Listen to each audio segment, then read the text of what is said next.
નમસ્કાર વિદ્યાર્થી મિત્રો, સૌને મારા જય શ્રી કૃષ્ણ। આજે આપણે અર્થશાસ્ત્ર વિષયમાં અંદાજપત્ર વિશે અભ્યાસ કરીશું।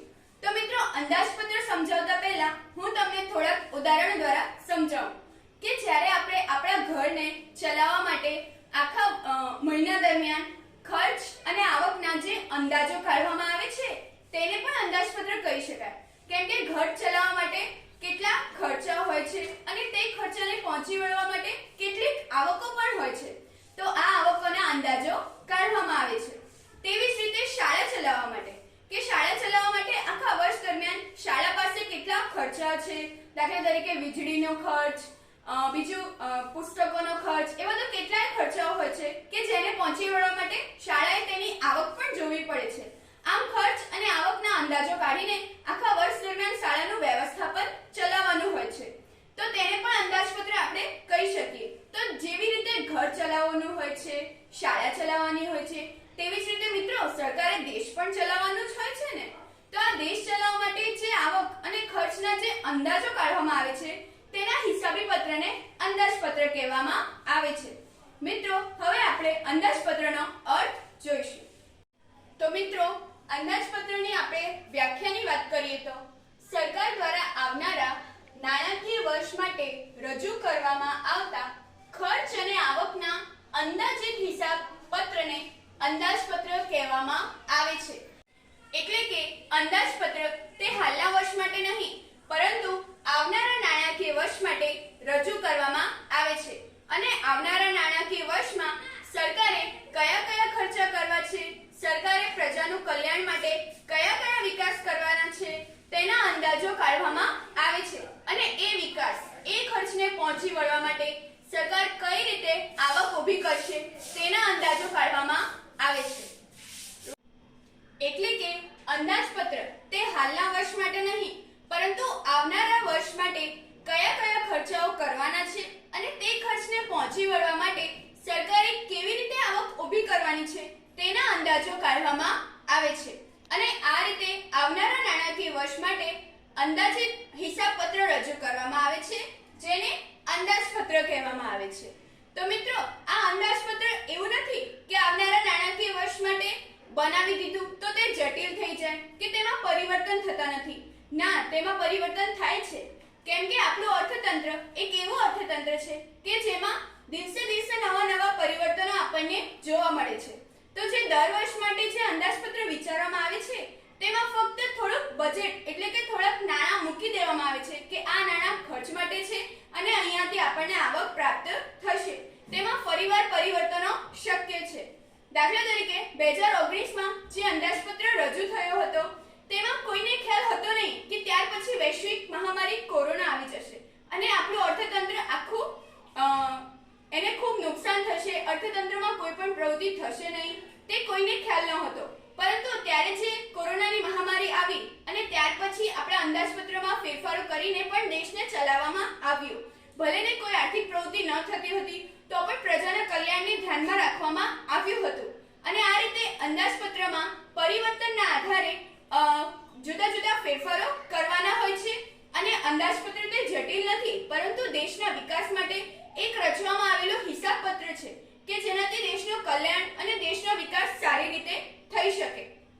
તો મિત્રો, સરકાર દ્વારા આવનારા નાણાકીય વર્ષ માટે રજૂ કરવામાં આવતા ખર્ચ અને આવકના અંદાજિત હિસાબપત્રને અંદાજપત્ર કહેવામાં આવે છે।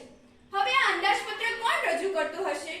તો અંદાજપત્ર દેશના કેન્દ્રીય નાણાં મંત્રી દ્વારા રજૂ થાય છે અને અંદાજપત્રનો મુખ્ય હેતુ પ્રજાનું કલ્યાણ અને દેશનો આર્થિક વિકાસ કરવાનો હોય છે। આમ અંદાજપત્ર પહેલા લોકસભા, રાજ્યસભા, વિધાનસભામાં પસાર થાય છે, ત્યારબાદ તેનું કેન્દ્રીય સરકાર દ્વારા મંજૂરી આપવામાં આવે છે અને ત્યાર પછી તે દર વર્ષે ફેબ્રુઆરીમાં આવનારા નાણાકીય વર્ષ માટે રજૂ કરવામાં આવે છે। હવે મિત્રો, આપણે અંદાજપત્રના પ્રકારો જોઈએ। તો અંદાજપત્રના પ્રકારોમાં મુખ્ય બે પ્રકારો છે, સમતોલ અંદાજપત્ર અને અસમતોલ અંદાજપત્ર। તો પહેલા આપણે સમતોલ અંદાજપત્ર વિશે સમજીએ। તો જ્યારે કોઈ પણ દેશ અંદાજપત્ર રજૂ કરે છે ત્યારે તેના ખર્ચ અને આવક બંને સરખા પ્રમાણમાં જો અંદાજિત હોય તો તેને સમતોલ અંદાજપત્ર કહેવામાં આવે છે. એટલે કે તે દેશના ખર્ચ અને આવકનું પ્રમાણ સરખું હોય છે તો તેને સમતોલ અંદાજપત્ર કહેવામાં આવે છે.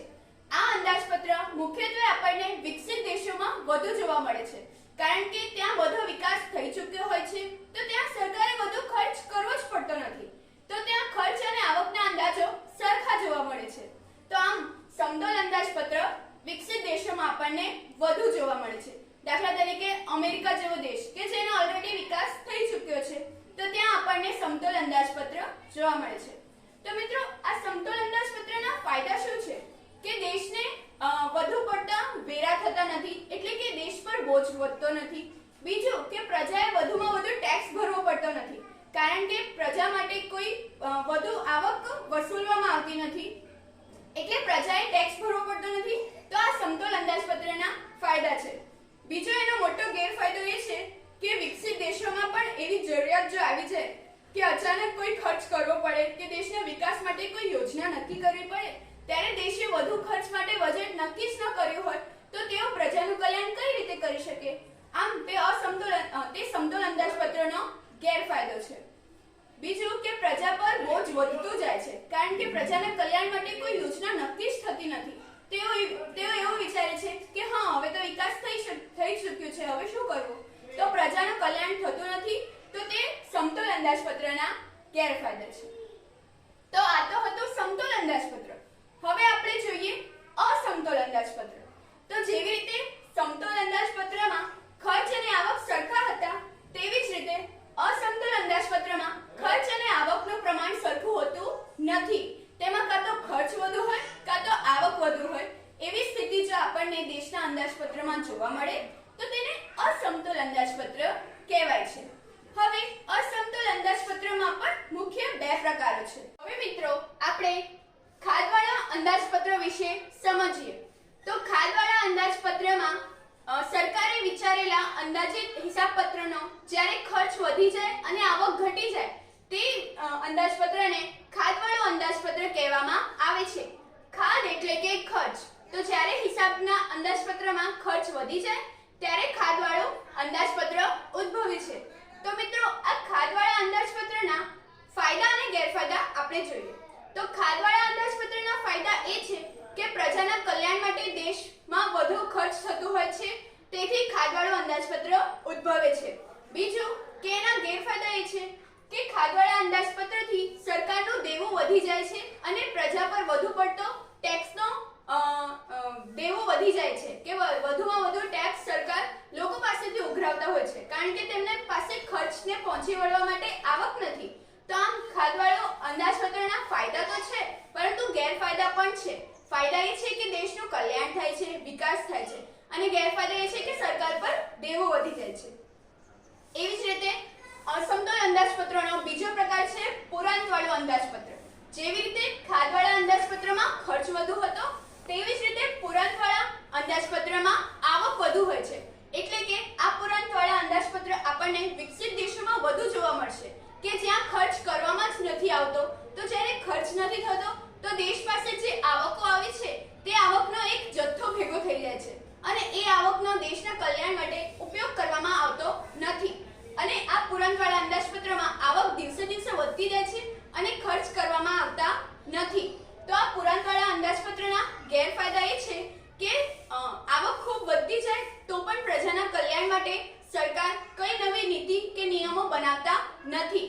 તેથી પુરાંતવાળું અંદાજપત્ર તે પ્રજાના કલ્યાણ માટે યોગ્ય નથી, પરંતુ સરકાર માટે તે યોગ્ય છે, કારણ કે સરકારે તો કોઈ ખર્ચ કરવા જ પડતા નથી અને સરકારે કોઈ નીતિ નિયમ લાગુ જ કરવા પડતા નથી. સરકાર પાસે તો દિવસે દિવસે આવક આવતી જાય છે અને સરકાર લોકોનું કલ્યાણનો વિચાર કરતી નથી. આમ સરકાર માટે પુરાંતવાળું અંદાજપત્ર સારું છે, પરંતુ દેશ માટે, પ્રજા માટે તે પુરાંતવાળું અંદાજપત્ર સારું નથી. તો મિત્રો, આ હતા અંદાજપત્રના ફાયદાઓ, જેમાં આપણે જોયું કે સમતોલ અંદાજપત્ર જે આપણને વિકસિત દેશોમાં જોવા મળે છે, કે જ્યાં ખર્ચ અને આવક સરખા હોય છે. બીજું આપણે જોયું અસમતોલ અંદાજપત્ર. તો આ અસમતોલ અંદાજપત્ર આપણને વિકાસશીલ અને વિકસિત દેશોમાં જોવા મળતું હતું કે ખાધવાળું અંદાજપત્ર જેમાં ખર્ચ વધુ થતો હતો અને આવક ઓછી થતી હતી.